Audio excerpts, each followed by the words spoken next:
Hey guys, what's up? Welcome back to my channel. My name is Amanda and we are doing another Planty of the Week video, and I will admit I may have been slipping just a little bit because I have not posted as many Planty of the Week videos as I originally planned to. But I'm back and I am very excited because I am obsessed with this plant. You will soon find out when you see how many that I have. And it is the Dioon edule or Dioon edule. I've also heard it pronounced Dioon edule, Dioon edule. So I've heard a million ways to pronounce this plant, and I've also seen it spelled two different ways, this way, and I still don't really know for sure which way is the exact way to spell it and which way is the correct pronunciation. So forgive me, okay? But I am obsessed. Like I said, these plants are so freaking cute. We got the little seed right there, the little leaf. I just love them. This one's a little wonky. I'll get into why later. I mean, I'm in love with these plants because they just look so cool, but also because their history is really cool. These plants are so old, like 200 million years old. They were around during dinosaur times. So I already think that's really cool right off the bat. The first step to properly taking care of your plant is, of course, understanding just at least the basics of the natural habitat of your plant, because of course it's always going to be best to mimic that in whatever way you can when it's in your own home. So these guys originate in Mexico, and the cool thing is that they're really adaptable and they're really hardy. They also go by chestnut Dioon or virgin palm, although they are not a palm. They're most commonly mixed up with palms and tree ferns, which I kind of understand because fronds, you know, and then when they are mature, they get more leaves and they do look a little palm-like. Obviously, none of mine are even close to being mature, so I can't show you that in this video, but I will put a picture here. They most commonly grow in rainforests, oak woodlands, and any sandy, very dry type of environment, which is also great because they can tolerate a very dry climate, a high heat climate, and they can tolerate frosts from like low to medium temperatures for short periods of time. But they are one of the most frost hardy cycads, so that's good to know. And also, I don't think I mentioned that, these are cycads, they're not palms, they're not ferns. Now that brings us straight into soil. So like I said, they're very adaptable plants, used to being subject to very sandy, limestoney mediums that have little to no nutrients, or they can also do well in more hospitable, nutrient-dense soils. And when I say nutrient-dense, I still mean well-draining. So you do have a little bit of wiggle room, which is nice. You can lean more towards a sandy, gritty medium, or you can go on the other end and go for still sandy, of course, well draining, but with a little bit more nutrient dense, full soil in there. The only medium I would stay away from that they likely will not tolerate is any muddy type soil. So that means not very well draining or anything that's very heavy in clay, any clay-like soil, they likely will not live very long in. So for my soil, I'm pretty low maintenance. So since I grew these from seeds, I went two different routes to kind of see what would work best for me. I did one half of the seeds growing in just perlite and the other half in a mix of 50 perlite, 50 peat moss.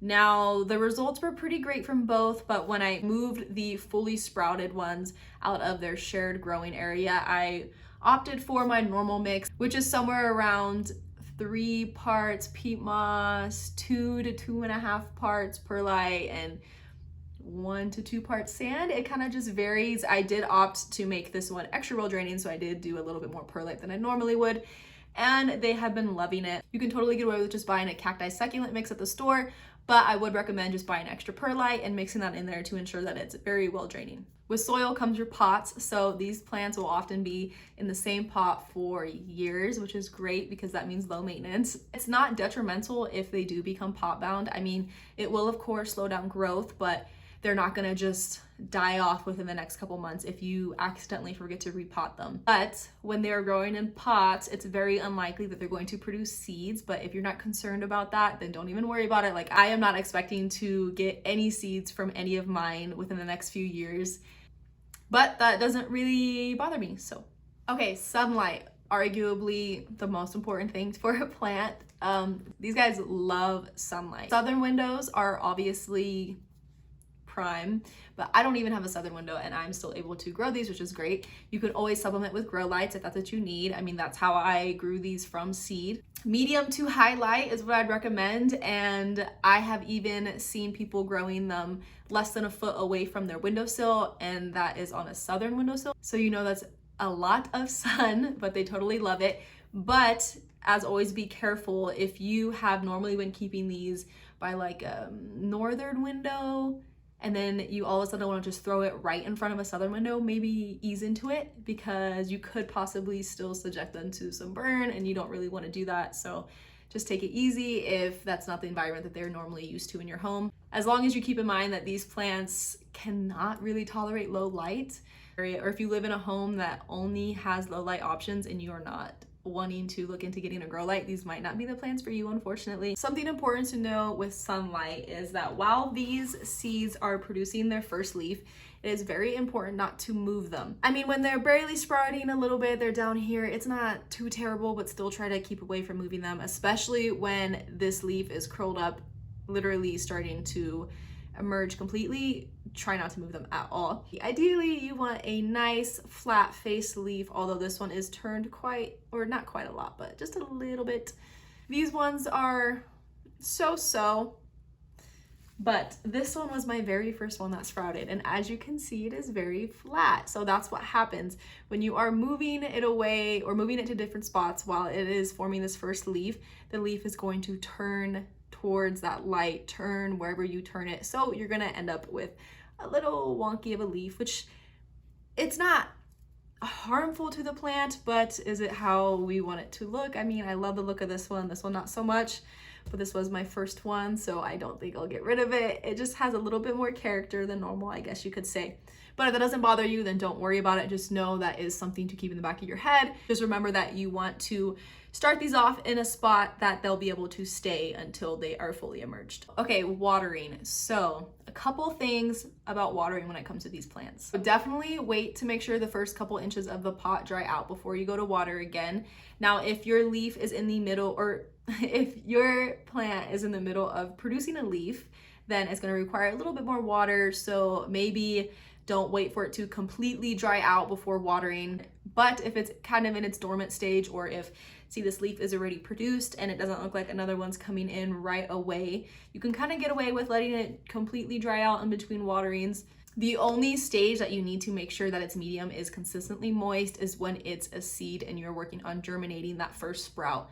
That is the only time you need high humidity and moist soil to really encourage that first initial growth. But after that, it's pretty low maintenance. Just make sure it's dry between waterings and allow it to be a little less dry while it's working extra hard to produce that new. So like I mentioned earlier, they are sort of frost tolerant, anywhere from low to medium frost, but for short amounts of time.